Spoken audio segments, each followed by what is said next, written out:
அன்பான director sir Philip அவர்களும் ஆந்திராவில் இருக்கிற தடாவில் போய் 2 செமினார் நடத்தி இருக்கிறோம். உண்மையாகவே அங்கே இருக்கக்கூடிய ஊழியக்காரர்களுக்கு ஒரு எழுப்புதலை கொண்டு வந்தது, அவர்களுக்கு ஒரு ஊக்கத்தை அளித்தது. நாம் அநேகம் பிரசங்கங்களை பண்ணுகிறோம், ஆனால் நம்மை உற்சாகப்படுத்துவதற்கு யாரும் இல்லை, நம்மை பலப்படுத்துவதற்கு யாரும் இல்லை. இந்த செமினாருடைய நோக்கமே ஊழியர்கள் பலப்படுத்தப்பட வேண்டும். அன்பான டைரக்டர் சிசி பிலிப் அவர்கள் சொல்லும்போது ஒரு வார்த்தை சொன்னார், ஒரு நல்ல வண்டி ஓடணும்னா அதுக்கு ஒரு பெட்ரோல் வேணும். நீங்கள் ரோட்டில் பார்த்தீங்கன்னா பெட்ரோல் லாரி ஓடும், அது ஒரு பெட்ரோல் பங்கில் போய் பெட்ரோல் ஊற்றுவதற்காக பெரிய ஒரு டேங்கில் அந்த பெட்ரோலை சுமந்து போகும். ஆனால் அந்த வண்டி ஓடுறதுக்கு கீழே ஒரு பெட்ரோல் டேங்க் வரும். நம்ம அநேக நேரம் வலிமையான ஊழியத்தை செய்கிறோம், பிரசங்கிக்கிறோம், ஊழியங்களை செய்கிறோம், மற்றவங்களை உற்சாகப்படுத்துகிறோம். ஆனால் நம்முடைய வாழ்க்கையில கூட நமக்கு ஒரு உற்சாகமும் பலனும் மிக மிக அவசியமாக இருக்கிறது. எனவே இந்த கருத்தரங்கு அதற்கு ஒரு பெரிய ஒரு ஒரு ஒரு உங்களுக்கு பலமாக இருக்கு என்று சொல்லி நான் நம்புகிறேன். ஆண்டவருடைய நாமம் மகிமைப்படுவதாக. இந்த செக்ஷன் வந்துட்டு இப்போதுலேருந்து ஒரு மணி வரைக்கும் ஒரு சின்ன செக்ஷன், முதல் செக்ஷனாக இருக்கும். அதுக்கப்புறம் சின்ன கேப் வேண்டுமானால் கொடுத்துட்டு 1 மணி வரைக்கும் 2வது நம்ம செக்ஷனாக போகிறோம். அதுக்கப்புறம் சாப்பிட்டு முடித்து விட்ட பிற்பாடு மத்தியானத்துக்கு மேலே ஒரு செக்ஷனாக இருக்கிறது. 3 செக்ஷன்களிலேயும் கர்த்தர் நிச்சயமாய் பெரிய காரியங்களை செய்வார் என்று நான் நம்புகிறேன். கர்த்தர் அனைவரையும் ஆசீர்வதிப்பார்கள். அல்லேலூயா. கர்த்தருக்கு ஸ்தோத்திரம். உங்களுடைய எல்லாருடைய கருத்துலையும் ஒரு தாள் கொடுக்கப்பட்டிருக்கும் இல்லைன்னு சொன்னால் நீங்கள் கேட்டு வாங்கிக்கொள்ளுங்க. அதில் வெற்றி உள்ள ஊழியம் என்கிற தலைப்பிலே இன்றைக்கு முதல் செக்ஷனையும் 2வது செக்ஷனையும் நாம் பார்க்க போகிறோம். 2 கொரிந்தியர் புத்தகம் 2ஆம் அதிகாரம் 14 முதல் 15 வரைக்கும் உள்ள வசனங்களை நாம் வாசிக்க கேட்கலாம். கிறிஸ்துவுக்குள் எப்பொழுதும் எங்களை வெற்றி சிறக்க பண்ணி எல்லா இடங்களிலேயும் எங்களை கொண்டு அவரை அறிகிற அறிவின் வாசனையை வெளிப்படுத்துகிற தேவனுக்கு ஸ்தோத்திரம். ரட்சிக்கப்படுகிறவர்களுக்குள்ளேயும் கெட்டு போகிறவர்களுக்குள்ளேயும் நாங்கள் தேவனுக்கு கிறிஸ்துவின் நற்கந்தமாக இருக்கிறோம். அப்போஸ்தலனாகிய பவுல் இங்கே சொல்லுகிறார், கிறிஸ்துவுக்குள் எப்பொழுதும் எங்களை வெற்றி சிறக்க பண்ணுகிறார். அல்லேலூயா. கர்த்தருக்கு ஸ்தோத்திரம். இந்த வகுப்புகள் எல்லாமே பிரசங்கமா இருக்க போறதுல நான் பிரசங்கம் பண்ண இங்க வரவும் இல்லை. பிரசங்கம் என்பது வேற ஒரு பகுதியில செய்ய வேண்டிய ஒரு காரியம். கற்றுக்கொள்வதற்காகவும் நானும் கற்றுக்கொள்ளவும் நீங்களும் கற்றுக்கொள்வதற்காக வந்திருக்கிறோம். இந்த வெற்றி உள்ள ஒரு ஊழியம் என்பதை பவுல் இங்கே குறிப்பிடுகிறார். எங்கே போனாலும் கிறிஸ்துவுக்குள் எப்பொழுதும் அவரை வெற்றி சிறக்க பண்ணுகிற தேவன் என்று சொல்லி பவுல் குறிப்பிடுகிறார். இன்றைக்கு சில கேள்விகளை நம்மை நாமே பார்த்து கேட்க போகிறோம். வெற்றியின் ஊழியம் என்பது என்ன? வெற்றியின் ஊழியம் என்று நீங்கள் எதை குறிப்பிடுவீர்கள்? எதை ஒரு வெற்றியின் சாதனையாக நீங்கள் பார்க்கிறீர்கள்? நம்ம எல்லாருக்கும் வெற்றியின் ஊழியம் ரொம்ப பிடிக்கும். நான் வெற்றியாய் ஊழியம் செய்யணும், வெற்றியுள்ள ஊழியம் செய்யணும்னு விரும்புகிறோம். ஆனால் வெற்றியின் ஊழியம் என்பது என்ன? உங்களை பார்த்து ஒரு கேள்வி கேட்கப்படுகிறது. வெற்றியின் ஊழியம் என்றால் நீங்கள் எதை குறிப்பிடுவீர்கள்?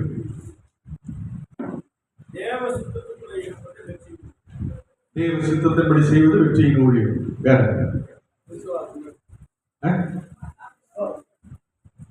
ஒரு வெற்றி உள்ள ஊழியம் என்றால் நீங்கள் எதாக அதை பார்க்கிறீங்க?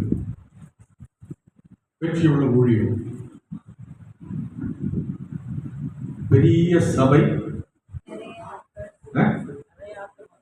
அனைத்து வசதிகள் உள்ள நல்ல ஆலை, ஏசி எல்லாம் போட்டுட்டு, ஆடியோ சிஸ்டம் எல்லாம் நல்லா பக்காவா ரெடி பண்ணிட்டு, எல்லா சௌகரியங்களும் உள்ள ஒரு பெரிய ஆலை, அதை தான் நீங்கள் வெற்றியின் ஊழியமாய் பார்க்கிறீர்களா? பிரச்சனை இல்லாத ஊழியத்தை தான் நீங்கள் வெற்றி உள்ள ஊழியமாய் பார்க்கிறீங்களா? இந்த பாஷை பாருங்க, பிரச்சனையே கிடையாது, நடந்துக்கிட்டு நேற்று தான் வந்தாரு, ஆனா இன்னைக்கு என்ன ஆயிட்டாரு? இவ்வளவு தூரம் அவரு வளர்ந்து அந்த சபை வளர்ந்து நான் எதிர்பார்க்கலங்க. ஆனா நான் எத்தனை வருஷம் இருக்கிறேன்? 25, 30 வருடம் இருக்கிறேன். எனக்கு கிடைக்காத வெற்றி அவருக்கு கிடைத்திருக்கிறது. காரணம் என்ன? அவர் என்ன செய்திருக்கிறார்? பெரிய ஆலயத்தை வைத்திருக்கிறார், பிரச்சனை இல்லாத ஒரு ஊழியத்தை செய்கிறார். அது ஒரு வெற்றியுள்ள ஊழியமா? இல்லாவிட்டால் அனைவராலும் அறியப்படுகிற அறிமுகம் உள்ள ஒரு பெரிய ஒரு அறிமுகம் உள்ள ஒரு ஊழியராக இருப்பது வெற்றியின் ஊழியமாய் நினைக்கிறீங்களா? இந்த பாஷா எங்க போனாலும் அவரை எங்களுக்கு தெரியும் சொல்லக்கூடிய ஒரு அறிமுகம், உங்களுக்கு குறித்து எல்லாருக்கும் தெரியக்கூடிய ஒரு நிலை தான் வெற்றியுள்ள ஊழியமாய் கருதுகிறீர்களா? இல்ல ஒரு பெரிய தலைவராக, ஒரு ஆவிக்குரிய நிலைமையில எங்க போனாலும் ஒரு பெரிய தலைவராக நீங்கள் வலம் வருதல், அதுதான் ஒரு வெற்றியுள்ள ஊழியமாக நீங்கள் பார்க்கிறீர்கள். எதை நீங்கள் வெற்றியுள்ள ஊழியமாக உங்களுடைய இருதயத்திலே வைத்திருக்கிறீர்கள், இன்னைக்கு அதுதான் நம்ம பார்க்க போகிறோம். நம்முடைய ஊழியங்களிலே வெற்றியை விரும்புகிறோம், நம்ம வெற்றி எதிர்பார்க்கிறோம். ஆனால் அந்த வெற்றி எந்த அடிப்படையிலே எப்படிப்பட்ட ஒரு வெற்றியாக இருக்க வேண்டும் என்பதை இன்றைக்கு நாம் கற்றுக்கொள்ள போகிறோம். உங்களை பார்த்து எல்லாரையும் நான் பார்த்து கேள்வி கேட்டேன், இந்த வரிசையிலே நீங்கள் எதை வெற்றியுள்ள ஊழியமாய் குறிப்பிடுவீர்கள்?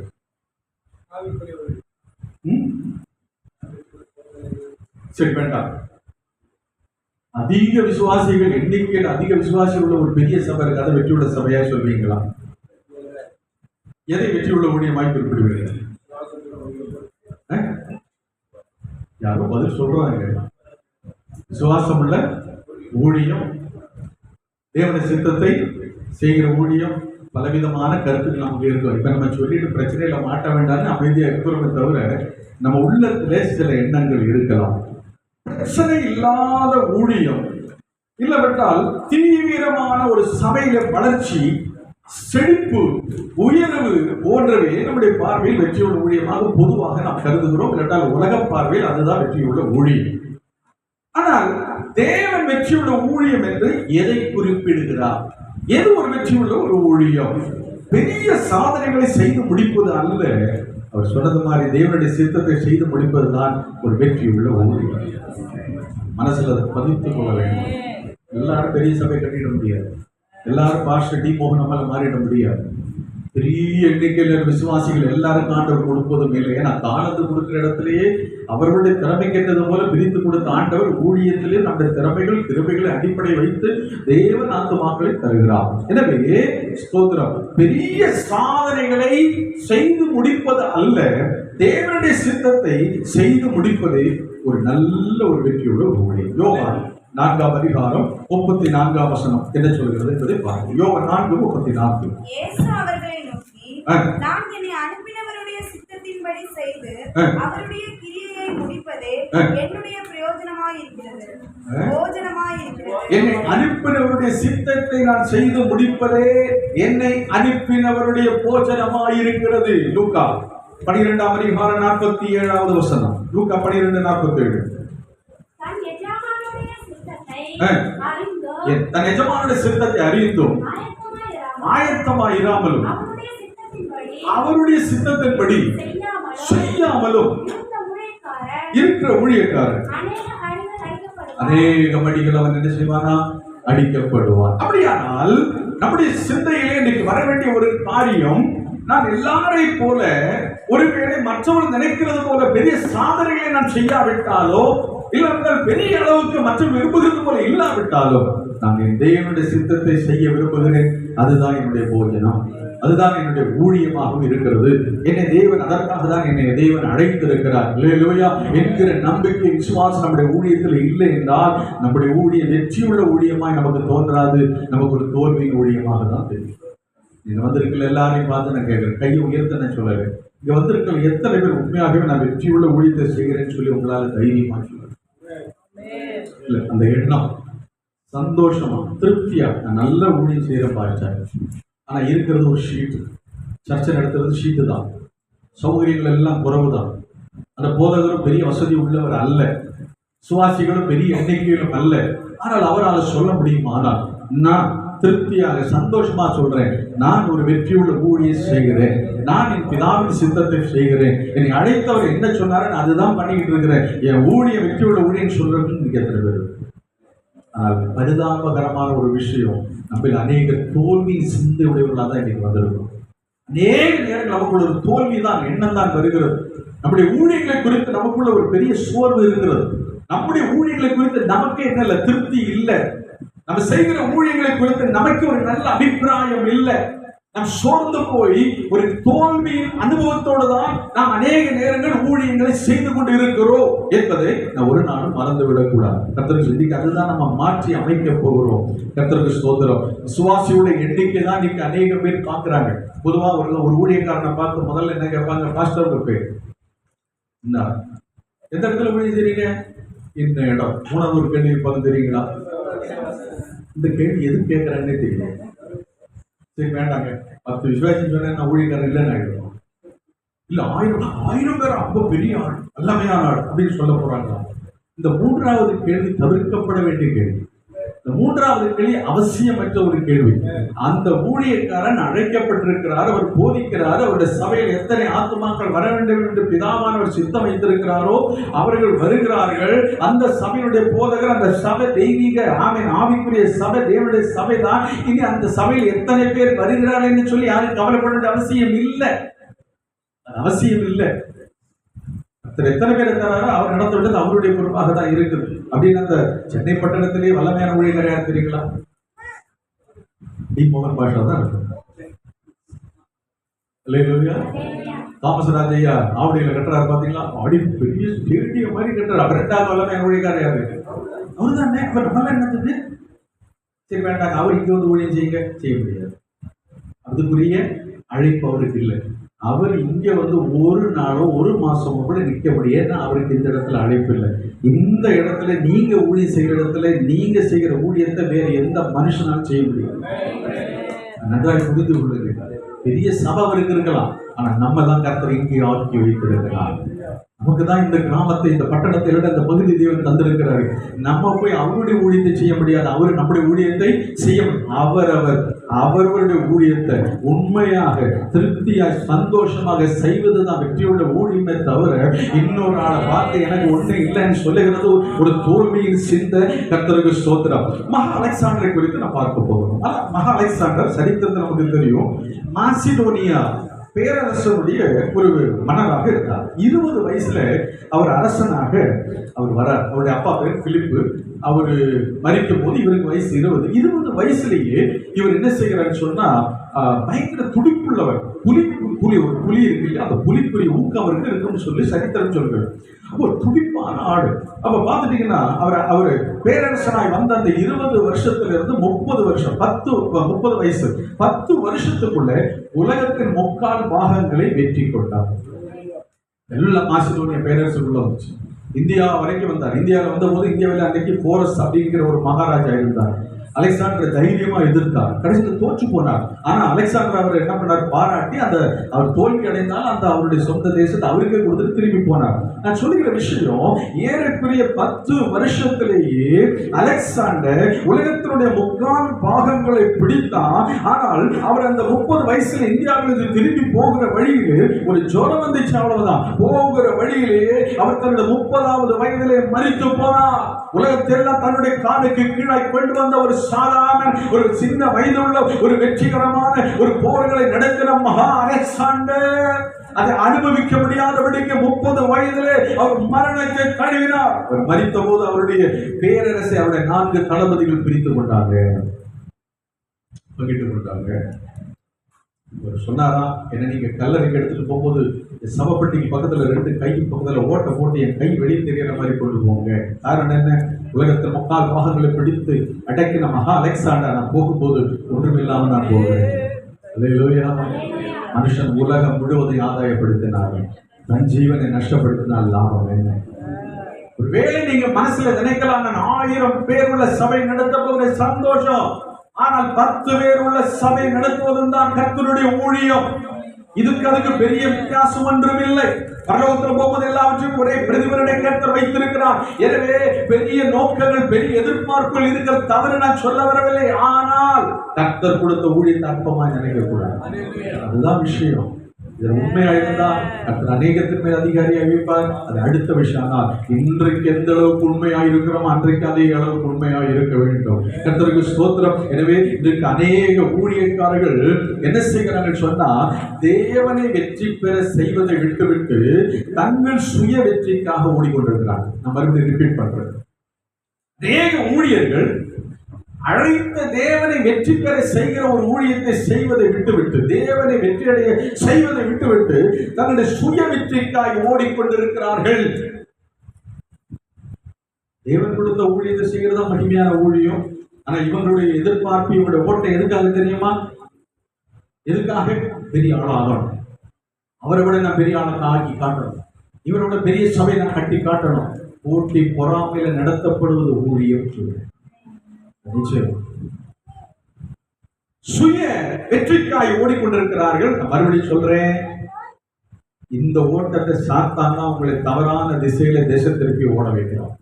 நீங்க கர்த்தர் கொடுத்த அந்த ஊழியத்தை உண்மையாய் செய்கிறதை விட்டுவிட்டு அவன் வேறொரு பாதையிலே திசையிலே உங்களை தவறாக வழி நடத்தி ஓட வைத்துக் கொண்டிருக்கிறான். நம்முடைய நோக்கம் எல்லாம் தேவனை வெற்றியடைய செய்ய வேண்டும் என்பது ஒன்றேதான் நம்முடைய நோக்கமா இருக்க வேண்டுமே தவிர, என்னுடைய வாழ்க்கையிலே நான் இப்படி வெற்றி அடைய வேண்டும், நான் இப்படி எல்லா நடுவில் வெற்றியாய் மாற வேண்டும் என்கிற ஒரு நோக்கத்தை எல்லாம் விட்டுவிட்டு தேவனை உயர்த்த, தேவனுடைய சித்தங்களை செய்ய, தேவனை வெற்றியடையவே பண்ண வேண்டும் என்கிற ஒரு நோக்கத்தோடு போகும் பொழுது நம்முடைய ஊழியம் நிச்சயமாகவே நமக்கு ஒரு ஆசீர்வாதமான ஊழியமாக இருக்கும்.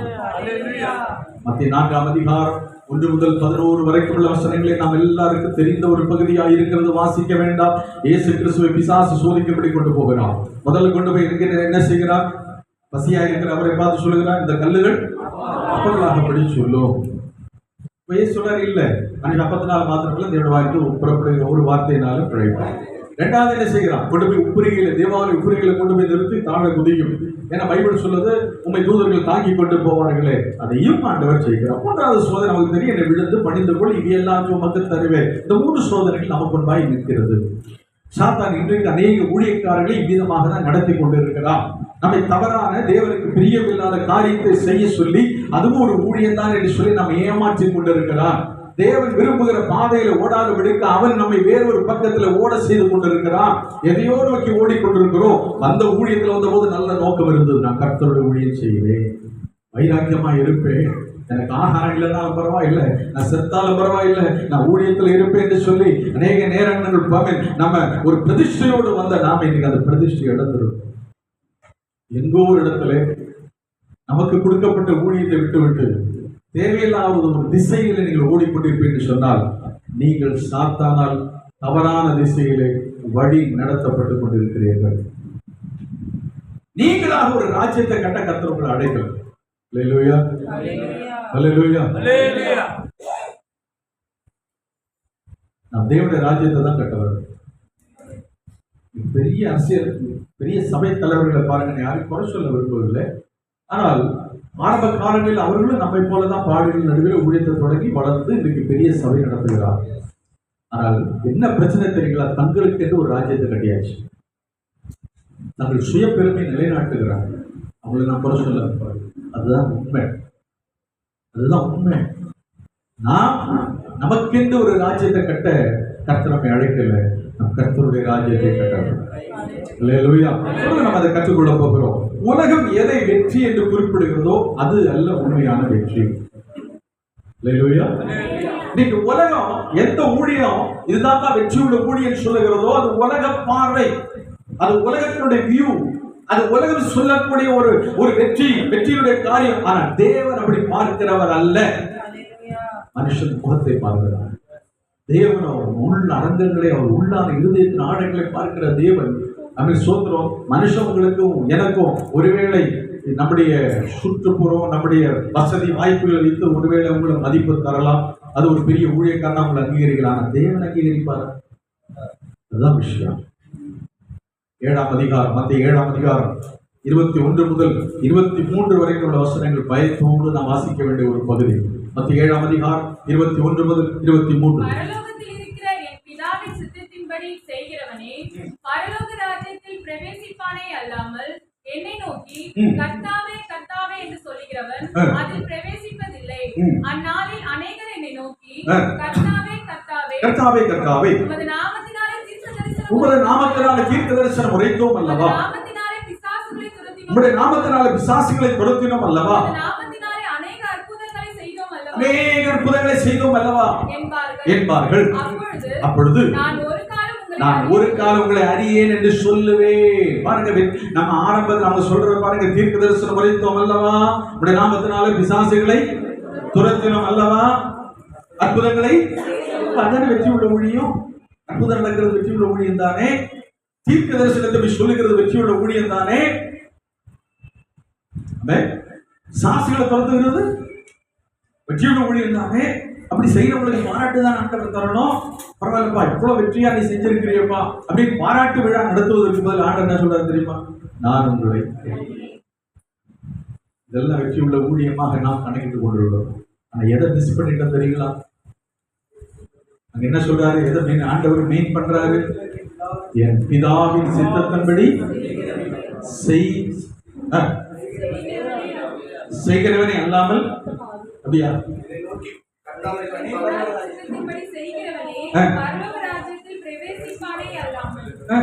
இந்த லிஸ்ட் எல்லாம் வச்சுக்கிட்டு பரலோக ராஜ்யத்துக்கு போற ஆண்டவரோட கீழ்ச்சி தூரமா போட்டு போயிட்டே இருப்பார். திருக்கசன் சொல்றதுக்கு ஒன்றும் பெரிய இதெல்லாம் தேவையில்லை. மலேசியா போகும்போது மலேசியால பாத்துட்டீங்கன்னா சின்ன தம்பி ஊழியத்துல வந்து இன்னும் ஒரு பெரிய அளவுக்கு அவர் ஒன்றும் அனுபவங்கள் கூட அந்த தம்பிக்கு வரல. ஆனா அவர் தீர்க்க தரிசனம் சொல்லும் போது அங்க எல்லா மக்களும் அதை ஏற்றுக்கொள்றாங்க. அது அவருக்கு ஒரு நல்ல மதிப்பு மரியாதை எல்லாமே அங்கே கிடைக்கிறது. அவரை குறை சொல்ல வரல. அடுத்தது என்ன பிரசங்கம் பண்ண போட்டு உங்களுக்கு தீர்க்க தரிசனம் தெரியுமா? தலையில கை வச்சு கீழே தள்ளணும். நம்ம தலையில கை வச்சு அந்த விசுவாசி கீழே வந்து அங்கதான் நம்ம வல்லமையான ஊழியர். தெரியுதோ இல்லையோ தீர்க்க தரிசனமா 2 வார்த்தையாவது என்ன பண்ணணும்? சொல்லுங்க. என்ன சொன்ன? எனக்கு அளிக்கப்பட்ட கிருபை எல்லாமே நான் இதெல்லாம் செய்யவே மாட்டேன். உங்களுக்கு என்ன கிருபை? வசனத்தை போதிக்கிறது. வசனத்துல தீர்க்க தரிசனம் உண்டு, வசனத்துல விடுதலை உண்டு. ஒரு ஆளை நம்ம கீழே தள்ளுறது ஊழியம் அல்ல, அது வேதத்துக்கு விரோதமானது. வேதத்துல அப்படி சொல்லல. கீழே விழுகிறது யாரு? கோலியாத்தின் தான் கீழே விழும். காபோருட விக்கிரகம் தான் கீழே விழும். ஒரு விசுவாசை கீழே விழ தள்ளவோ அவசியம் இல்லை. வேதம் அதை அங்கீகரிக்கவில்லை. அந்த பக்தி வேதத்துக்கு எதிரான ஒரு காரியங்கள் நம் சத்தியத்தை வளர்த்த வேண்டுமே தவிர ஒரு ஆளை பிடிச்சு கீழே தள்ளுகிறதுனால ஏன் சுயப்பிரமை வேண்டாம் பெருசா மாறலாம். ஆனா அது தேவ சித்தம் அல்ல. தேவ சித்தம் இல்லாத ஊழியர்களை செய்கிறத நிறுத்துங்க. தீர்க்க தரிசனம் உரைக்கிறது, பிசாசுகளை துரத்துகிறது, அற்புதங்களை செய்கிறது, இதெல்லாம் செய்கிறது பிசாசால கூட முடியும். நாம் செய்யப்பட்ட ஒரு காரியம் பிதாவின் சித்தம் செய்ய நான் கடந்து வந்திருக்கிறேன். அது எல்லாமே எனக்கு வேற ஒரு ஊழி எனக்கு அவசியம் இல்லை. வேற ஒன்றே வீட்டுல உட்கார்ந்தாலும் பரவாயில்லை. இல்லையா? நான் வீட்டுல இருந்தாலும் அதுவும் சொல்லலாம். ஒரு பாஷை வீட்டுல இருந்தா அதை விட நரகம் வேற எதுவுமே இல்லை. மனைவி ஒரு ஆள் போதும். சரி, அதனால என்ன பண்ணிடுவாங்க? சரி, வீட்டுல இருந்தாலும் சொல்ல சோத்திரம். அல்லேலூயா. அவன் குடும்பம் போனா அங்க ஒரு குடும்பம் என்ன பண்ணுறான்? அந்த மாதிரி வீட்டுல பிரச்சனை தாங்க முடியலன்னு சொல்லி அநேகர் எங்கேயோ ஊழியத்துக்கு போகிறவர்கள் இருக்கிறாங்க. கர்த்தருக்கு ஸ்தோத்திரம். ஓடுகிறவர்களை பார்க்க காத்திருக்கிறவர்கள் தான் வெற்றியாளராக. காத்திருக்காம ஓடி ஓடி எதை சாதிக்க போறீங்க? யாருக்காக சாதிக்க போறீங்க? கர்த்தருக்காக நாம் ஊழியம் செய்யதான் அழைக்கப்பட்டிருக்கோமே தவிர தேவையில்லாத ஓட்டத்தை ஓட கர்த்தர் நம்மை அழைக்கவே இல்லை. அல்லேலூயா. இரண்டாவது ஒரு கேள்வி, கையில் இருக்கிற பேப்பரை பாருங்க. இரண்டாவது ஒரு கேள்வி இருக்கும். வேதத்தில் உள்ளவர்களில் யாரையெல்லாம் வெற்றியாளர்களாக நீங்க குறிப்பிடுவீங்க? ஒரு 2 பேரை நீங்க அதுல 1-2 பைபிள்ல ஒரு 2 பேர் வெற்றியாளர்களை நீங்க என்ன பண்ணலாம்? நீங்க அதுல வேணா எழுதிக்கிட்டு யாரை வேணா எழுதி பவுலோ யார் வேண்டுமானாலும் குறிப்பிடலாம். எழுதிட்டீங்களா? பைபிள்ல வெற்றியான ஊழியம் செஞ்சிருக்கிறார் இவரு அப்படின்னு சொல்ற ஒரு 2 பேர் எழுதி முடிச்சாச்சா? சரி, யார சொல்றீங்க? மோசே, நோவா, பவுல், வேற இது அல்லாத சொல்லாதவங்க வேற, தானியேல், வேற யோவான் ஸ்நாபகன், சரி, யோசுவா, சரி, இப்படியே போன லிஸ்ட் போகும். நீங்க இவங்களெல்லாம் வெற்றியாளர் தானே சொல்றீங்க? வெற்றியாளர் தானே சொல்றீங்க? வெற்றியாளர்கள் அப்படி இல்லை. ஏனென்றால் வேதம் அவருடைய வெற்றியை குறிப்பிடுகிற அதே வேதம் அவருடைய தோல்விகளையும் பதிவு செஞ்சிருக்கு. மோசே நீங்க வெற்றியாளர்னு சொல்றீங்க. 35 லட்சம் ஜனங்களை கொண்டு வந்த ஒரு பாஸ்டர் கடைசியில் ஒரு விசுவாசி கூட எங்க கொண்டு போக முடியல. அப்ப இது வெற்றியா தோல்வி? வேண்டாம், அவரே போக முடிஞ்சா. சரி, யோசுவா அவ்வளவு ஜனங்களை கானானுக்குள்ள நடத்தி வெற்றியை சம்பாதித்து எல்லாரும் சோதரிக்கு எல்லா இடத்தை கொடுத்த கடைசி அதிகாரத்தில் வரும்போது என்ன பண்றாரு? மனம் நொந்து பேசுறாரு. எப்பா, இன்னைக்கு ஒரு தீர்மானம் எடு. கர்த்தரை ஆராதிக்க போறியா? அந்நிய தேவனை ஆராதிக்க போறியா? நீ எப்படி வேணா போ, நான் என் வீட்டார் மேலால் கர்த்தரை அப்படின்னு நொந்து போய் தான் அவரே அந்த வார்த்தை சொல்றாரு. ஏன்னா ஜனங்களை அவரால் நடத்த முடியல, ஜனங்களை கட்டுப்படுத்த செலவிட முடியல அவரால. சரி, வேற யாரை வெற்றியாளர்களாக குறிப்பிடுவீங்க? சரி, வேற யார்? பவுல் நீங்க ஒரு வெற்றியாளர்களாக நீங்க அப்படின்னா பவுல் பெரிய சபையில கட்டி இருக்கணும்.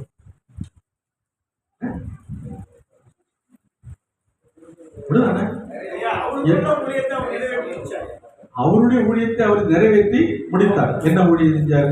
போற இடத்துல எல்லாம் அவர் பாராட்டு மழை கிடைச்சிச்சா? அடிச்சு குப்பத்தோட தூக்கி போட்டாங்களா இல்லையா? கஷ்டப்பட்டாரா இல்லையா? பாடுபட்டாரா இல்லையா? எல்லாவற்றையும் அனுபவித்தாரா இல்லையா? அப்போ நம்ம பொதுவாக ஒரு வியூல என்னத்தை பாக்குறோம்னு சொன்னா, இவரை மாதிரி நான் வெற்றியாளரா மாறணும், இவரை மாதிரி நான் இப்படி இருக்கணும். ஆனால் இன்னொரு பக்கத்துல நீங்கள் பார்க்கும் பொழுது அவருடைய வாழ்க்கையில் என்ன இருந்தது?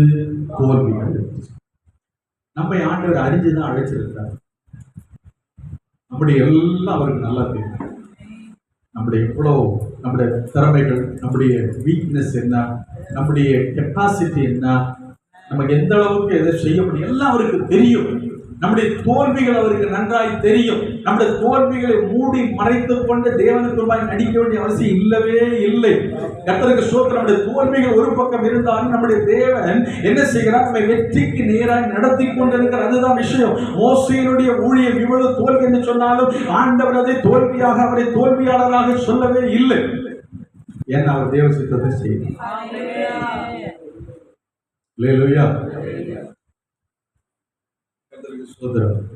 வேதத்தில் உள்ள எல்லாமே நீங்க கவனிச்சு பார்த்துட்டீங்கன்னா ஏதோ ஒரு இடத்துல ஏதோ ஒரு விஷயத்துல ஒரு தோல்வியை தான் பார்த்துருக்காரு. தோல்விதான். பவுல் எவ்வளவு ஊழியம் செஞ்சாரு, பவுல கூட இருந்தவங்களே பவுலை கைவிட்டாங்க. தெரியுங்களா? சாப்பாட்டுக்கு வழி இல்லாத போய் கூடார வேலை செய்ய வேண்டிய ஒரு ஊழி இன்னைக்கு நமக்கு அப்படி இருந்திருக்குதா? யோசனை பண்ணுறாங்க. அவர் அப்படி இருந்திருக்கிறார். இயேசு கிறிஸ்துவ பாருங்க. இயேசு கிறிஸ்து என்ன செஞ்சார்? சாப்பாட்டுக்கு கஷ்டப்பட்டு பசி தாங்க முடியாத கதிரை, அவன் வீட்டு கதிரும் அதை எடுத்து நிமிட்டி சாப்பிடுறாரு. சரி, அவருடைய கடைசி மரணம் பிதாவின் சுத்தமா நம்ம நேருக்கு, அது வேற விஷயம், ரட்சிப்பின் திட்டம். ஆனால் எப்படி முடிந்தது அதை யோசனை பண்ணி பாருங்க. எவ்வளவு கொடூரமான ஒரு மரணம். அப்படியா? சுருக்கமாய் சொல்ல வேண்டிய ஒரு காரியம், வேதம் பல தேவ மனிதர்களை குறித்து நல்ல காரியங்களை குறிப்பிட்டாலும் அவர்களுடைய வாழ்க்கையில் அந்த தோல்விகளையும் பதிவு செய்துள்ளது. ஏனால் அவர்களும் மனிதர்கள் தான். நீங்கள் குறிப்பிடும் அனைவரும் ஏதோ ஒன்றில் தோல்வி அடைந்திருக்கிறார்கள். ஆனால் தேவனை சார்ந்த தங்கள் பணியை சிறப்பாக செய்து முடித்தார்கள். அதுதான் விஷயம். அவங்க எவ்வளவுதான் அவங்க ஊழியத்துல அவங்க எதிர்பார்த்த காரியம் நடக்காம தோல்வி அடைஞ்சிருந்தாலும் தங்கள் ஊழியத்தை விட்டு திரும்பி போகல. அந்த ஊழியத்தை நல்ல விதமா என்ன பண்ணாங்க? செய்து முடித்தாங்க. அதுதான் விஷயம். அதன் நடுவிலும் தேவன் அவைகளை எப்படி எதிர்கொண்டார் அல்லது கையாண்டார் என்பதையும் தேவனுடைய ரட்சிப்பின் திட்டம் எவ்விதமாய் வெற்றி அடைந்தது என்பதையும் நம்ம அதில் பார்க்க முடியும். இவ்வளவு அவங்களுடைய வாழ்க்கையில பல எதிர்பார்த்த வெற்றி கிடைக்காவிட்டாலும் தேவன் அந்த நடுவிலே அவர்கள் எப்படி நடத்தினாரு, எப்படி ஆண்டவர் அதை ஃபேஸ் பண்ணாரு, கையாண்டார் என்பதை குறித்து வேதம் நமக்கு சொல்லுது. நமது நோக்கங்கள் தோல்வி அடைந்தாலும் தேவனுடைய திட்டம் எப்போது வெற்றி அடைந்து கொண்டதால் அதை நம்ம நன்றாய் புரிந்து கொள்ள வேண்டும். நம்முடைய வாழ்க்கையில எதை தோல்வி என்று நினைக்கிறோமோ நம்முடைய தேவன் வெற்றியாக மாற்றிக் கொண்டிருக்கிறார். எனவே வேதம் சொல்லுகிற பல தலைவருடைய வாழ்க்கையில கவனிச்சு நீங்க பார்த்தீங்கன்னா அவர்கள் எதிர்பார்த்த மாதிரி ஊழியம் அமையல. அவர்களுக்கு பலவிதமான தடைகள் வந்தது, தோல்விகள் வந்தது. ஆனால் வேதம் அவர்களை வெற்றியாளர்களாக அவன் சொல்ற எபிரேயர் 11ஆம் அதிகாரத்தில் வரும்போது விசுவாச வீரர்களாக குறிப்பிடுகிறது. அவர் செய்த சில நல்ல சாதனைகளை வேதம் குறிப்பிடுகிறது. தேவன் அவருடைய தேவன் என்று சொல்வதில் பெருமை கொண்டார். அல்லேலூயா. கர்த்தருக்கு ஸ்தோத்திரம். வேதத்தை நீங்க பாத்தீங்கன்னா பிரதான தூதனாகிய லூசிபருடைய எதிர்ப்பை பார்க்கணும். முதல் பாவம் எங்க உருவானது தெரியுங்களா? பரலோகம். பரலோகத்திலேயே தேவனுக்கு ஒரு எதிர்ப்பு உண்டு. யோசனை பண்ணி பாருங்க. சர்வ வல்லமையுள்ள தேவன், நாசங்களை படைத்தவர், இவருக்கு எதிரில் ஒருத்தர் லூசிபர் நிக்கணும்னு யோசனை பண்ணி பாருங்க. மனித குலத்தின் தோல்வியை குறித்து வேதம் சொல்லு. கூட அழகான மனிதனை படைச்சார், எல்லாம் தெரிஞ்சாரு, அழகா தானே படைச்சார், ரொம்ப சிறப்பா படைச்சாரு. ஆனா அவருடைய அந்த சிருஷ்டிப்புல தோல்வி வந்ததா இல்லையா?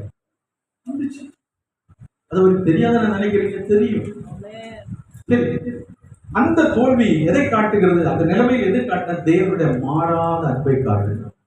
அவருடைய இரக்கத்தை அந்த அந்த மனிதனுடைய தோல்வி காண்பிக்கிறது. மனிதன் தோற்று போனாலும் தேவன் அங்கே தோற்று போகவே இல்லை. மனிதன் தோல்வியை கொண்டு வந்தாலும் தேவனுடைய அன்பு இரக்கங்கள் மாறவே இல்லை என்பதோட அடையாளம் அங்கே ஏதேன் தோட்டத்திலே கொடுக்கப்பட்ட வாக்குத்தத்தம். வேதத்திலே குறிப்பிடக்கூடிய பரிசுத்த மனிதர்கள் குறைவுள்ளவர்களாகவும் சில காரியங்களில் தோல்வி அடைந்தாலும் தேவன் அவர்களை கொண்டு தமது திட்டத்தை சித்தத்தை எவ்விதம் செய்து முடித்தார் என்பதை பரிசுத்த வேதம் நமக்கு கற்றுக் கொடுக்கிறது. சரி, இஸ்ரவேல் என்கிற ஆபிரகாமுடைய சந்ததியார் பாருங்க, தேவனுடைய சித்தத்தை கீழ்ப்படிந்தாங்களா? இல்லவே இல்லை, முரட்டாட்டம், எப்பொழுது எதிர்த்து நிற்கிறார்கள். கர்த்தருக்கு ஸ்தோத்திரம். ஆபிரகாமில் இருந்து இந்த சந்ததியை தேவன் தெரிந்து கொள்றாரு. அதுக்கப்புறம் நீங்க கவனிச்சு பார்த்தீங்கன்னா அந்த சந்ததியார் எப்பொழுது தேவனை எதிர்த்து போராடி முரட்டாட்டம் பண்ணாலும் தேவன் அவர்களை கொண்டு அவருடைய அந்த ரட்சிப்பின் திட்டம், அந்த மேசியாவை வெளிப்படுத்த வேண்டிய திட்டத்தை செய்துதான் கர்த்தர் அதைதான் குறிப்பிடுங்க. கர்த்தருக்கு ஸ்தோத்திரம். யூதாசனுடைய காட்டி கொடுத்தல் அது ஒரு தோல்விதான். நம்ம உலக பார்வையில் நீங்க நல்லா கவனிச்சு பார்த்தீங்கன்னா இயேசுக்கு அது தோல்வி தானே. அவர் தானே தெரிந்து கொண்டாரு. இப்ப நம்ம என்ன சொல்லுவோம், நீங்க பார்த்து செலக்ட் பண்ணிருக்கலாம் இல்லையா? மீதி மற்றவங்க 11 பேர் எவ்வளவு பெர்ஃபெக்டா இருந்தாங்க, இல்லைன்னா பரவாயில்லையே, நீங்க செலக்ட் பண்ணது சரியில்லாம போயிடுச்சு. சில வேளை நம்ம ஊழியத்துல கூட நம்ம அப்படித்தானே பாக்குறோம், நம்ம செலக்ட் பண்ணது தப்பா போச்சா, சில வேளை நம்ம நம்ம நம்ம செய்தது தப்பா போச்சா என்றெல்லாம் நினைக்கிறோம். ஆனால் யூதாஸ் ஒருவேளை தோல்வியாக அவன் மாறினாலும் தேவனுடைய திட்டம் முழுமை அடைந்தது. ஏன் இதெல்லாம் அவ்வளவு தூரம் நான் சொல்றேன் தெரியுங்களா? நாம் எப்போதுமே வெற்றியை மட்டும்தான் பார்க்கிறோம், தோல்வி அங்கீகரிக்கிறதே. தோல்வி அங்கீகரிக்கிறது வெற்றி வெற்றி வெற்றி வெற்றி, எப்பொழுதும் வெற்றி வெற்றி வெற்றி என்று சொல்லி போகிறதை விட்டு விட்டு நாம் என்ன செய்ய வேண்டும்? தேவன் வெற்றி அடைய வேண்டும். என் வாழ்க்கையில் எந்த நிலைமை வந்தாலும் அந்த நடுவில் தேவன் என்னை வெற்றியாக நடத்த அவர் போதுமானவர். உலகம் என்னை தோல்வியின் மனிதனாக பார்க்கலாம், ஒருவேளை இருதயம் என்னை தோல்வியாக, எனக்கு ஒருவேளை எனக்கு சில காரியங்களை என்னுடைய இருதயம் அப்படி என்னை சோர்வடைய பண்ணலாம். ஆனால் நான் தேவனுடைய திட்டத்தின் மையத்தில் இருக்கும்போது, தேவ சித்தத்திலே நான் ஓடிக்கொண்டிருக்கும் போது நான் ஒரு நாளும் தோல்வியின் ஊழியக்காரன் அல்ல, கர்த்தர் என்னை வெற்றிக்கு நேராக நடத்தி கொண்டிருக்கிறார் என்று சொல்லி நாம் எப்பொழுதும் நம்பிக்கையுள்ளவர்களாக இருக்கிறோம். எனவே இந்த தோல்வியின் எண்ணங்கள் நம்மை விட்டு மாற வேண்டும். அதனுடைய அடுத்த ஒரு கேள்வியை குறித்து நம்ம பார்க்கிறோம். அனைத்திலும் வெற்றி என்பது சாத்தியமா? இதுக்கு நீங்க என்ன பதில் சொல்ல போறீங்க? நம்ம ஜெபிக்கிறோம், உபவாசம் எடுக்கிறோம், இப்ப வைராக்கியமான ஊழியம் தான் செய்யணும். இந்த மாதிரி ஊழியத்தை வேற யாரும் செய்ய முடியாது, நீங்க செய்யற ஊழியம். ஏன் கேள்வி, எல்லாத்திலும் வெற்றி என்பது சாத்தியம். பேராசை. என்னதான் ஜெபிக்கிற மனுஷனா இருந்தாலும் தோல்வி கண்டிப்பா ஏதோ ஒரு விதத்துல ஏதோ ஒரு இடத்துல வரதான் கண்டிப்பா வரும். அப்ப எதிர்கொள்ள பழகணும் இல்லையா? வெற்றி வரும்போது கழிப்பா இருக்கிறோம், தோல்வி வரும்போது என்ன பண்ணிக்கிறோம்? எதுக்கு தேவனை குறை சொல்லிட்டு நம்ம நடக்கிறோம்? சரி, ரெண்டாவது, தோல்வியின் அனுபவம் சரியானதா?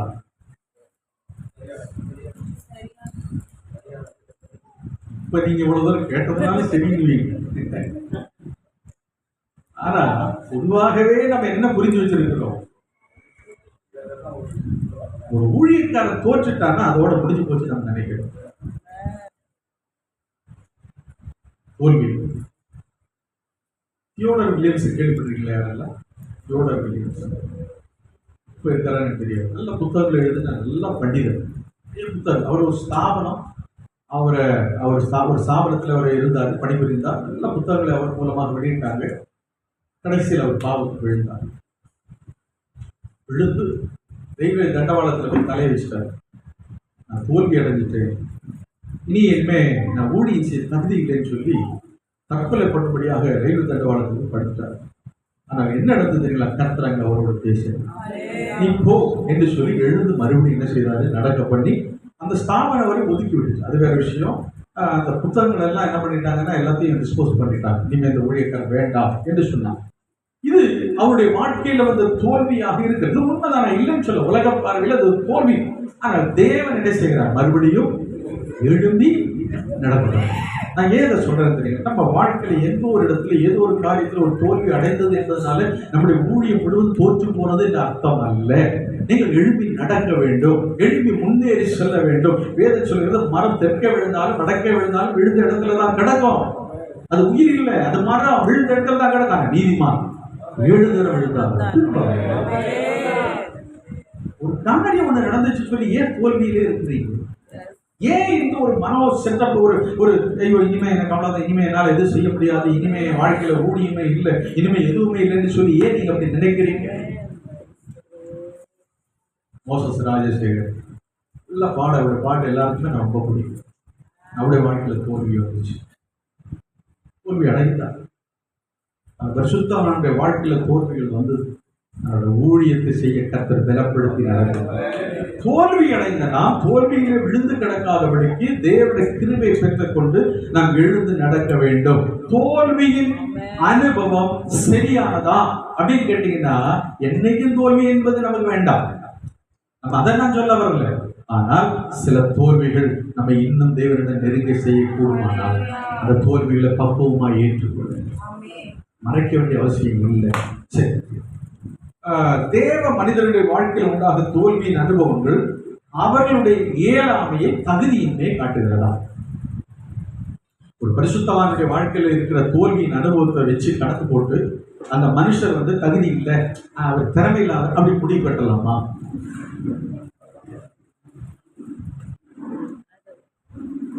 உலகம் அப்படிதான் வரும். உலகம் நல்ல ஆங்கிலம் பேசுற, நல்ல இங்கிலீஷ் டூயிண்டா நீங்க பேசி பாருங்க அப்படின்னு உயர்த்தலாம். நீங்க திறமையும் பல சாமர்த்தியம் உள்ளவங்களா இருந்தாங்கன்னா இன்னும் கொஞ்சம் கூட அவங்க உயர்த்தி கொண்டு போகலாம். ஆனால் அநேக ஊழியக்காரர்கள் ரொம்ப எளிமையா இருக்கும்போது ஒதுக்கப்படுகிறாங்க. நீ உலகம் என்ன சொல்லுறது, இப்படி இருந்தா படிக்க முடியாது பாஸ்டர், கொஞ்சம் என்ன பண்ணுங்க அப்படி பண்ணுங்க அப்படி பண்ணுங்க. காலையில் எனக்கு ஒரு ஃபோன் வந்துச்சு, ஒரு பாஸ்டர், ரொம்ப தெரிஞ்ச பாஸ்டர் அடுத்தது பிஜேபி ஒரு சட்டம் கொண்டு வராங்க, ஒரு ஒரு ஒரு கோடு கொண்டு வராங்க, ஏதோ ஒரு சட்டத்தை கொண்டு வராங்க, சிவில் கோடு. அதனால நீங்க உங்க சர்ச்சை ட்ரஸ்ட் பேருக்கு பதிவு பண்ணிக்கிடுங்க, நாங்கள் உங்களுக்கு ஒரு சர்டிஃபிகேட் வாங்கி தரோம், வாங்கி தந்துட்டீங்கன்னா நாளைக்கு எந்த இடத்துல யார் கேள்வி கேட்டாலும் நிச்சயம்லாம் நீங்க தப்பிச்சுக்கலாம், அதெல்லாம் இதெல்லாம் எல்லாம் காது கொடுத்துடலாங்க. அது அவருடைய வியூ, அது அவருடைய எண்ணம். தேவன் சொல்லல அவசியம் இல்லாத காரியம் எனக்கு வேண்டாம். நான் என்னையும் என் சபையை பாதுகாக்க என்ன முடியும், என்னையும் என் சபையை பாதுகாக்க மற்றவர்களாக முடியாது, அவர் தான் பாதுகாப்பு. இந்த கல்லின் மேல் சபையை கட்டுவேன், பாதாள வாசலை மேற்கொள்வது இல்லை. அதே நேரம் எது ஒழுங்கோ அதை செஞ்சா எனக்கு போதும். என்னை குற்றம் சாட்டக்கூடிய அளவுக்கு நான் எதையும் செய்யாம நான் ஒரு நல்ல ஒரு ஊழியக்காரனா இருந்தா என்னை எதிர்க்கிறவங்களே என்னோட ஊழியக்காரன் அங்கீகரிச்சுட்டு போயிட்டே இருப்பாங்க. இதெல்லாம் சர்டிபிகேட் வாங்கி நான் மாட்டி வைக்கிறதுனாலயோ இல்ல வேற எதையோ செய்கிறதுனாலயோ என்னை என் ஊழியத்தை நானே பாதுகாக்க வேண்டிய அவசியம் எனக்கு இல்லை. தேவன் தான் ஊழியத்தினுடைய அதிகாரியாக. சரி, நமது தோல்வி தேவனுடைய வெற்றியாக இருக்குமானால் தோல்வியை நாம் ஏற்றுக்கொள்ள ஏன் தயங்குகிறோம்? ஒரு பெரிய ஒரு விஷயம். என்னுடைய தோல்வி தேவனுடைய வெற்றியாக இருக்கிறது. சரி, உங்களுக்கு உதாரணமா நான் சொல்றேன். பேதுரு திறமையான மீனவர், அவரு இரவு முழுதும் போய் வலையை வீசுறார், மீன் கிடைச்சதா? இல்லை, தோல்வி அடைந்தார். நம்ம ஒரு வார்த்தை தோல்வி அடைந்தார். அவர் தோல்வி அடைந்ததுனாலதான் அன்னைக்கு யாரை சந்திக்க முடிந்தது? இயேசுவை சந்திக்க முடிந்தது. சீஷனாக, பிரதான சீஷனாக, தலைமையான ஒரு ஊழியக்காரனாய் மாறும். சில தோல்விகள் நன்மையானதா இருக்குமே, ஆனால் அந்த தோல்வியை மனப்பூர்வமா தேவன் எங்கோ சில தோல்விகளை நமக்கு தர்றார். அது தேவன் தருகிற தோல்வி, தேவன் நமக்கு அனுமதிக்கிற சில தோல்விகள். அந்த தோல்விகளை நம்ம என்ன செய்ய வேண்டும்? அந்த நேரத்தை நம்மை ஆராய்ந்து பார்க்கவும் தேவனுக்கு ஒப்பு கொடுக்கவும் நம்ம என்ன செய்ய வேண்டும்? ஆயத்தமாக இருக்க வேண்டும். சரி, தேவனுடைய வாக்குத்தத்தங்கள் வேதத்தில் நிறைய இருக்குது. இந்த வாக்குத்தத்தங்கள் பார்த்தீங்கன்னா நம்ம முதல் ஆதார சம்பவம் வாசிச்சோம். பவுல் சொன்னார்களே, எங்களுக்கு கிறிஸ்துவுக்குள் எல்லா இடங்களிலேயும் வெற்றி சிறக்க வேண்டும். அப்ப இந்த மாதிரி வசனங்களையும் இதை சார்ந்த பல வசனங்களை வாசிக்கும் போது நாம் எல்லாரும் ஒரு கண்மூடித்தனமான ஒரு வெற்றியை நோக்கி ஓட ஆரம்பிக்கிறோம். நம்ம அதுக்கப்புறம் என்ன நினைக்கிறோம்? எங்க போனாலும் எனக்கு வெற்றி தான் இருக்கணும், எல்லாவற்றையும் எனக்கு தோல்வியே வரக்கூடாது அப்படின்னா நம்ம சில வேளை நினைக்க ஆரம்பித்து விடுவோம். கண்மூடித்தனமான இப்படிப்பட்ட காரியங்களை எல்லாவற்றையும் விட்டு தேவன் வேதத்தில் வாக்குத்தத்தங்களையும் சொல்லியிருக்கிறார்கள். அதே நேரம் தேவன் அதற்கு சில மாறான காரியங்களை நம்ம வாழ்க்கையில செய்கிறது சொல்லியிருக்கிறார். தேவன் அனுமதிக்கும் தோல்வி நாம் ஏற்றுக்கொள்ள ஒரு நாள் என்ன செய்யக்கூடாது? தயங்கக்கூடவே கூடாது. கர்த்தருக்கு தேவனுக்கு எது நல்லதுன்னு அவருக்கு நல்லா தெரியும். எனக்கு எது நல்லதுன்னு தெரியுதோ அது தேவனுக்கு நல்லது அல்ல அப்படின்னு அவர் புரிஞ்சுப்பாரேன்னா, எனக்கு எது சரியில்லை தோல்வி என்று நினைக்கிறேன்னா அதுதான் அவர் தருகிறார். அதை நாம் என்ன செய்ய வேண்டும்? நாம் ஏற்றுக்கொள்ள வேண்டும். ஊழிய வெற்றியை நாம் என்ன செய்கிறோம்னா நமது வெற்றியாய் பல நேரம் கொண்டாட விரும்புகிறோம். இதுதான் ஊழியம். ஒரு ஊழியத்தில் ஒரு வெற்றி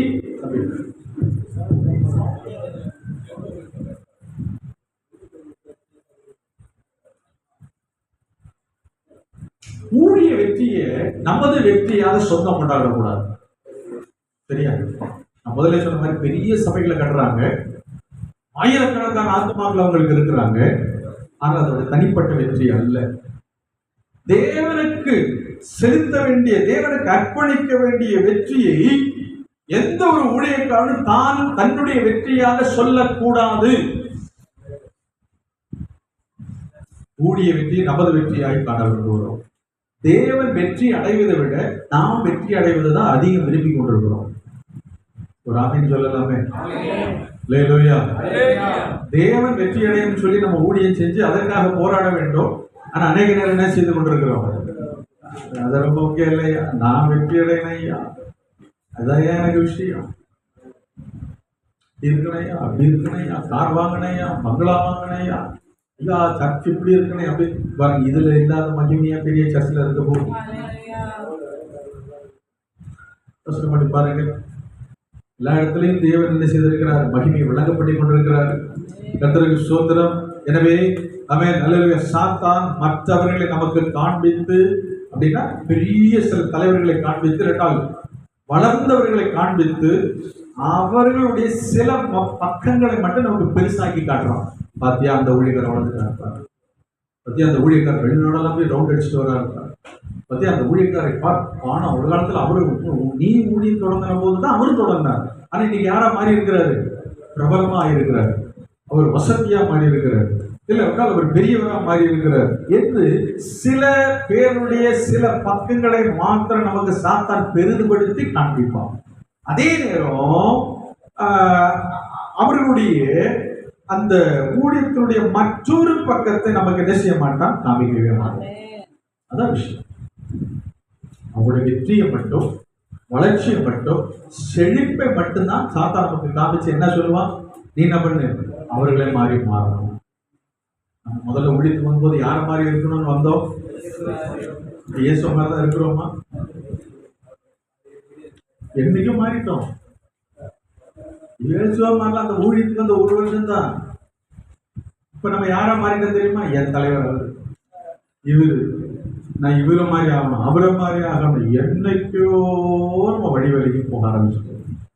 பெரிய தலைவருடைய சில நல்ல பக்கங்களை மட்டும் கண்டு நீங்களுடைய லக்குகளை தீர்மானிக்காது.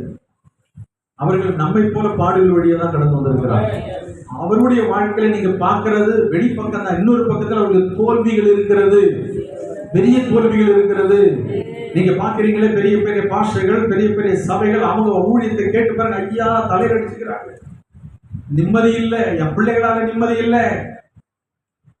உடம்பாக்கத்துல ரோஸ் ஆஃப் ஷாரோன் சபை அநேகருக்கு பெரிய சபை, பாஷை பிரபலமானவர். அவர் மரித்த பிற்பாடு நடந்தெல்லாம் நமக்கு நல்லா இருக்குது. இந்த மாதிரி இத்தனை சபை தெரியுங்க. எத்தனையோ தோல்விகளின் பக்கங்களும் இருக்கிறது. ஆனால் யாரோ ஒருத்தரோட ஊழியக்காருடைய ஏதோ ஒரு வெற்றியின் பக்கத்தை மட்டும் எடுத்துக்கிட்டு, இதை நான் இதை மாதிரி லக்கா வச்சுக்கிட்டு நான் இப்படி இருக்கணும், இவ மாதிரி இருக்கணும், அவர் மாதிரி இருக்கணும்னு சொல்லி ஓடாம நாம் என்ன செய்ய வேண்டும் என்று சொன்னால், அல்லேலூயா, ஸ்தோத்திரம், நாம கர்த்தர் கொடுத்த ஊழியத்திலே நிலை நிற்க வேண்டும். அதுதான் வெற்றியின் ஊழியம் என்று தீர்மானிக்காதீங்க. அதே முறைமைகளை செய்ய முற்படாது. இது ரொம்ப முக்கியமான ஒரு காரியம். சில பேர் கற்றுக் கொடுப்பாங்க, உங்க ஊழியம் வெற்றி அடையணும்னா உங்களுக்கு என்ன செய்ய போறோம்? நாங்க டெக்னிக் கற்றுத்தர போறோம். 10 நாளைக்கு என்ன மாறும்? 20 நாளைக்கு 40 மாறும். 40 என்ன பனிக்குட்டி வியாபாரமா இருக்கு? சபை வளர்ச்சி என்பது அவசியம். ஆனா அதை இப்படிப்பட்ட பிசினஸ் டெக்னிக்காகவோ இப்படிப்பட்ட ஒரு டெக்னிக்கல் வழியிலேயோ தேவன் ஒரு நாளும் செய்கிறவர் அல்ல. முழங்கால் படியிடாம எதையும் நம்ம செய்ய முடியாது. கர்த்தருக்கு தருகிற ஆத்மாக்கள் நம்மிடத்தில் நிச்சயமாய் வர முடியும். நாம் ஜெபிக்க வேண்டுமே தவிர இன்னைக்கு உலகம் கற்றுக் கொடுக்கிறது, நீங்க உங்க சபை வளர்ச்சி கருத்தரங்கு, சபை வளர வேண்டுமானால் இப்படி செய்யுங்க அப்படி செய்யுங்க என்று சொல்லுகிற அந்த முறைகளை நீங்க செய்யாதிருங்கள். நீங்க ஏற்கனவே ஒரு நல்ல ஒரு ஊழியத்தினுடைய தெளிவான தரிசனத்தோடு இருக்கிற உங்க தரிசனம் கெடுப்பதற்கு சத்துரு அவன் ஸ்தோத்திரம் பல நிலைமையில வசனத்தின் அடிப்படையில் தான் வருவான். இந்த கல்லுகள் அப்பங்களால் அப்படி சொல்லும், நல்லதானே. ஆனா ஏசு அப்படி ஏற்றுக்கிட்டாரா? இல்லையே. இல்ல, இதாவுடைய வாய்க்கு புறப்படுகிற ஒவ்வொரு வார்த்தை நான் கிடைச்சேன் புதியும். அப்பதான் எல்லாம் கை தட்டுவாங்க, பெரிய பாஷை சொல்லுவாங்க. தேவநாயகத்துல பரிசுத்தம் பாருங்க. நம்ம ஒரு ஆள் ஒன்று சொல்லிட்டு அப்படியே நம்பிடுறோம். யாரோ ஒன்று கற்றுக் கொடுத்தா நம்ம சபையை மாத்திடுறோம். ஹலோ, அல்லேலூயா. ஏதோ ஒரு சபையில ஒன்று நடக்குது, அது வெற்றி அடைஞ்சிச்சுன்னா அது உங்க சபைக்கு பொருந்தும் என்று அர்த்தம் இல்லை. நீங்கள் அதை ஃபாலோ பண்ணணும்னு அவசியம் இல்லை. நீங்க உங்களுக்கு ஒத்து வராத எதையும் செய்யாதிருங்க. யாரோ ஒருத்தர் கற்றுத் தருகிறதோ அவங்களுக்கு அது உபயோகமா இருந்ததுன்னு சொல்லிட்டு நீங்க அதை செய்யாதிருங்க. அதுதான் அவரோட தோல்வி காரணம். சபை என்பது உங்களுக்கு எனக்கு இல்லை, கர்த்தருடைய. ஏற்கனவே பரிசுத்தவான்கள் ஆராதனை கொடுத்து ஒரு ஒழுங்கு நமக்கு வச்சிருக்கிறாங்க வேதத்தின் அடிப்படையில். அதை தவிர வேறு ஒரு காரியத்தை செய்து ஆத்மாக்களை சம்பாதிப்பதற்காக நீங்களாக ஒன்றை முயற்சி செய்கிறது, அது நல்ல விஷயங்கள் அல்ல. அல்லேலூயா. கர்த்தருக்கு ஸ்தோத்திரம். ஒரு காரியம் கூட பார்த்துட்டு நம்ம அடுத்த ஒரு சின்ன இன்டர்வலுக்கு போக போறோம். அநேகம் இன்னைக்கு என்ன விரும்புகிறாங்கன்னா அதீத வளர்ச்சி. என்னது? Speedy growth. Fast growth. வளர்ச்சி. கண்டுபிடி திறக்கிறதுல என்ன இருக்கணும்? சபை எங்கேயோ போயிருக்கும். இந்த காலத்துல பரிசுத்தவாங்க உபவாசம் பண்ணி ஜோம் பண்ணி காத்திருந்து ஒரு ஆத்மாவா சம்பாதிச்சு கொண்டு வந்து அவங்களை நிலைப்படுத்தி பரலோகம் கொண்டு போய் சேர்க்கிற அந்த ஒரு அனுபவம் இன்னைக்கு மாறி போய் எனக்கு என்ன ஆகிப்போச்சு? எவ்வளவு முடியுமோ பக்கத்து சபையில கொண்டு இங்க சேர்க்கணும். இவன் மீன் பிடிக்க மாட்டான், ஏற்கனவே மீன் பிடிச்ச வேண்டிய கொட்டையிலிருந்து கொண்டு வந்து இவன் சேர்க்கிறான். தந்திரத்தினாவிகள், தந்திரங்கள். சபையை வளர்த்துவதற்கு தந்திரங்கள் வேண்டாம். சபையை வளர்த்துவதற்கு மனுஷிக்கு புத்தி வேண்டாம். முழங்கால் படியிடுங்க, கர்த்தருக்காய் காத்திருங்க. கர்த்தர் கொண்டு வருகிற ஆத்துமாக்கள் நமக்கு போதும். அதீத வளர்ச்சியை எதிர்பார்க்காதீங்க. அதீத வளர்ச்சி யோசனை பண்ணுங்க. அதீத வளர்ச்சி என்பது என்ன? ஒரு நார்மல் குரோத் ஒன்று இருக்கு. நார்மல் குரோத் நம்ம உடம்புலேயே சில அப்நார்மல் குரோத் ஒன்று இருக்கு இல்லையா? சரி வேண்டாங்க, போன வருஷம் வரைக்கும் அவர் பார்க்க ஸ்லிம்மா இருந்தார். இந்த வருஷம் புசு புசு புசுன்னு ஊதிட்டார். பார்க்குறவங்க என்ன சொல்லுவாங்க? ஏய் பரவாயில்லப்பா நல்லா ஆயிட்டேன்னு சொல்லுவாங்க. மூச்சு வாங்குதா, அட்டை வந்துடும், பால் எழுதுல பண்ணு. அப்ப அதீத வளர்ச்சி ஆபத்து தான். தேவையில்லாத அதீத வளர்ச்சிக்கு எதுக்கு கடந்து போராடுற? எதுக்கு சபை விட்டு பெருக்கி பெருக்கி பெருக்கி பெருக்கி மற்ற சபையெல்லாம் க்ளோஸ் ஆயிடும்.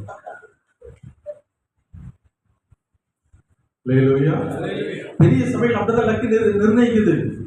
எங்க இருந்தாலும் ஆத்மாக்கள் வரத பஸ் அனுப்புகிறோம். எல்லாம் எங்க இருந்து? மதுராந்தகத்துல இருந்து, அரக்கோணத்துல இருந்து, எல்லா இடத்துலையும் கொண்டு வந்து குடிச்சு போகும்போது சாப்பாடு ஊட்டி வேற கொடுத்து, போகும்போது டீக்கு ஏதோ கொடுத்து, ஏதோ ஒண்ணு கொடுத்து அனுப்பி வேற வைக்கிறாங்க. வேற எந்த சபைக்கு போயிடக்கூடாது. எல்லாரும் என்ன பண்ணுங்க? இதுதான் இருக்கு. இது ஒரு நல்ல தரிசனம் அல்ல. பேராசை வேண்டாம். ஊழியத்துல அடுத்தவங்க ஆத்மா நமக்கு வேண்டாம். அதீத வளர்ச்சி இன்னைக்கு ஓடாது. அதீத வளர்ச்சி என்பது நம்ம சாத்தான் அந்த ஒரு எண்ணத்தை நமக்கு தூண்டி விடுறோம். அடைய நம்ம தூண்டி விட்டு அதற்காக நாம் எதையும் செய்ய நம்மளை தூண்டி வைக்கிறோம்.